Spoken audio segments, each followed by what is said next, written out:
Graça e paz, amados irmãos, dando continuidade aos nossos estudos da nossa leitura de Marcos.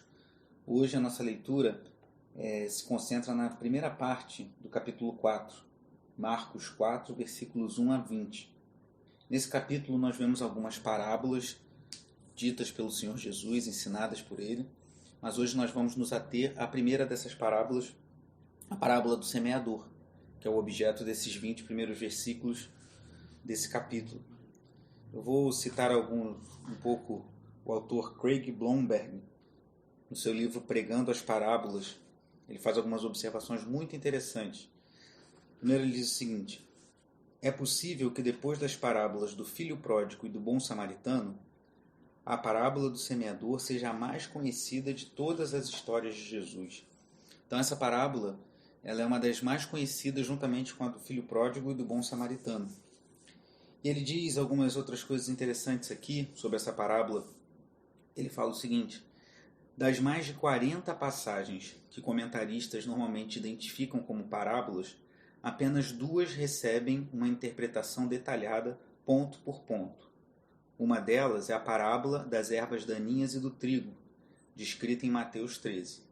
E a outra é a nossa história do semeador. Então essa parábola é muito conhecida.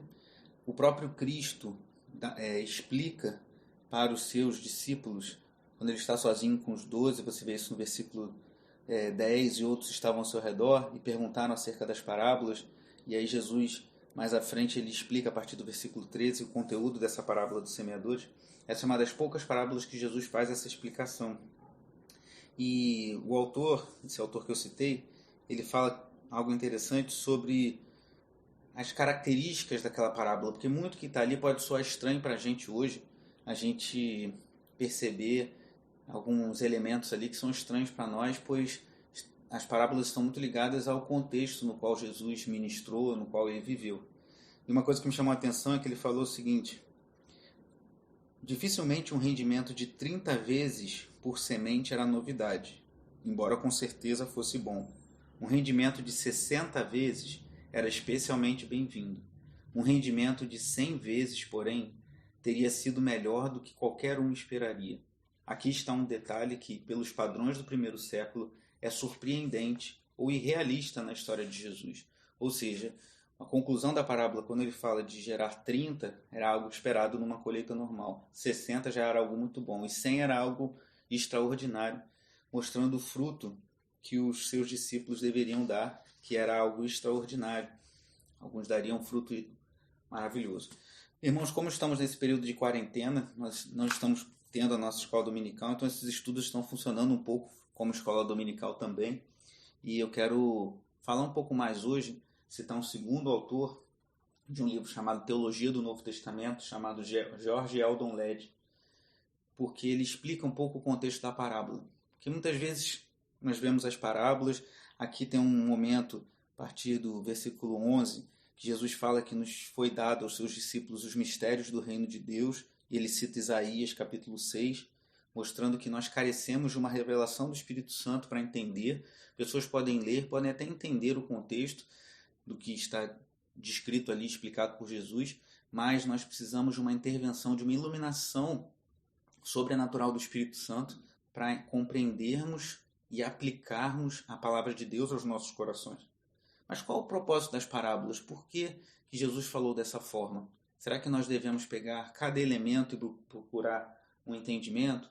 Autores no passado pegaram, por exemplo, a parábola do bom samaritano e fizeram uma série de alegorias, tentaram entender o que significaria o fariseu, o que significaria o levita, o que significaria o samaritano, e fizeram uma série de alegorias com a obra de Cristo. Mas será que é assim que devemos ler e estudar as parábolas? Esse autor que eu citei há pouco, George Eldon Ladd, ele diz o seguinte, na página 126 desse livro, Teologia do Novo Testamento: uma parábola é uma história extraída da vida diária, com a finalidade de comunicar uma verdade de cunho moral ou religioso.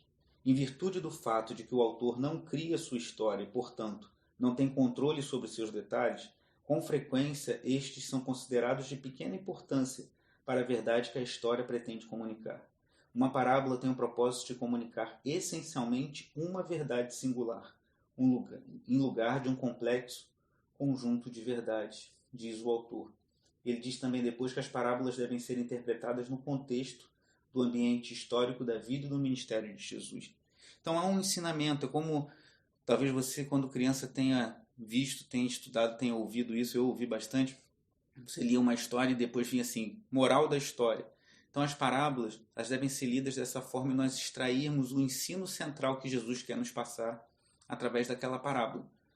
Algumas pessoas tentam fazer interpretações alegóricas, vão além daquilo que o texto diz, e devemos tomar muito cuidado com isso, irmãos, para não irmos além, pois a Bíblia deve ser estudada com temor, com reverência.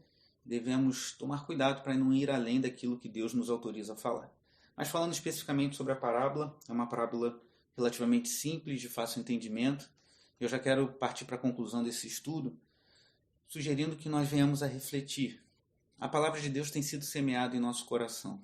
Nesse momento, enquanto você ouve esse áudio, você está ouvindo algo da palavra de Deus, você vai ler a palavra de Deus e ela será semeada no seu coração. Qual vai ser a sua resposta?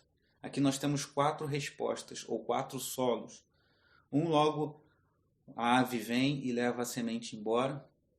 O último já é o extremo oposto.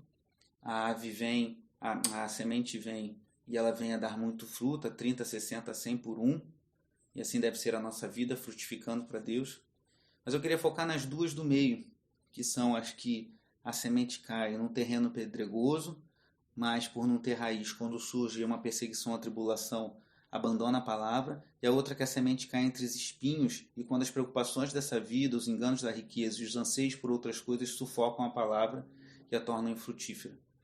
Qual o solo do seu coração nesse momento? Como devemos reagir à palavra de Deus que tem sido semeada em nossos corações?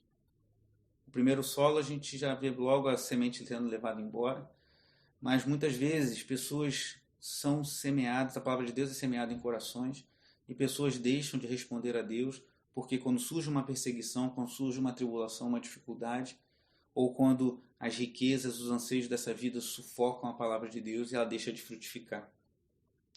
Como tem sido a sua reação à palavra de Deus? Nesses dias que estamos isolados, é válido fazermos essa reflexão, como temos respondido à palavra de Deus. E esse autor que eu citei no início, o Craig Blomberg, ele fala algo muito importante, que na verdade, embora pareçam 4 tipos de solo nessa parábola, só existem 2 tipos de pessoas no mundo, na humanidade. Aqueles que respondem positivamente a Deus e aqueles que rejeitam a Deus. Na verdade, esses 2 que receberam a palavra até com alegria, mas deixaram que as tribulações e perseguições ou as riquezas, os encantos desse mundo sufocassem a palavra, eles não responderam positivamente a Deus, somente o último grupo. Porque só existem pessoas que respondem favoravelmente a Deus ou que rejeitam a palavra semeada no seu coração. Então, qual é a sua resposta? Como você tem respondido à palavra de Deus? Eu concluo com uma palavra de C.S. Lewis, que está nesse livro que eu citei, que ele fala assim: em última instância, existem apenas 2 tipos de pessoas: os que dizem a Deus, seja feita a tua vontade, e aqueles a quem Deus diz, seja feita a tua vontade. O que C.S. Lewis está dizendo aqui? Que ou nós dizemos a Deus, seja feita a tua vontade em nossas vidas, ou Deus nos entrega as nossas vontades. Uma das leituras complementares de hoje é Romanos 1, em que nós vemos bem claramente isso, Deus entregando os homens aos seus pecados. Então, como você tem reagido a Deus? Como alguém que clama a Deus para que a sua vontade seja feita? Ou como alguém que Deus entrega as suas vontades e o nosso coração pecaminoso sempre nos conduz para maus caminhos? Então, que Deus nos abençoe. Uma outra leitura complementar sugerida hoje é Isaías capítulo 5, que mostra que Deus plantou uma vinha e aquela vinha, ao invés de dar boas uvas, deu uvas azedas, e que assim não seja em nossa vida, mas que venhamos a dar fruto e bom fruto para a glória de Deus. Eu deixo como sugestão de oração uma pequena oração de Paulo em Filipenses capítulo 1, versículos 9 a 11. No versículo 11 ele ora para que os filipenses estejam cheios do fruto da justiça, fruto que vem por meio de Jesus Cristo para a glória e louvor de Deus. Que venhamos a frutificar para Deus nesses dias, para a honra e glória do seu nome. Deus te abençoe. Forte abraço.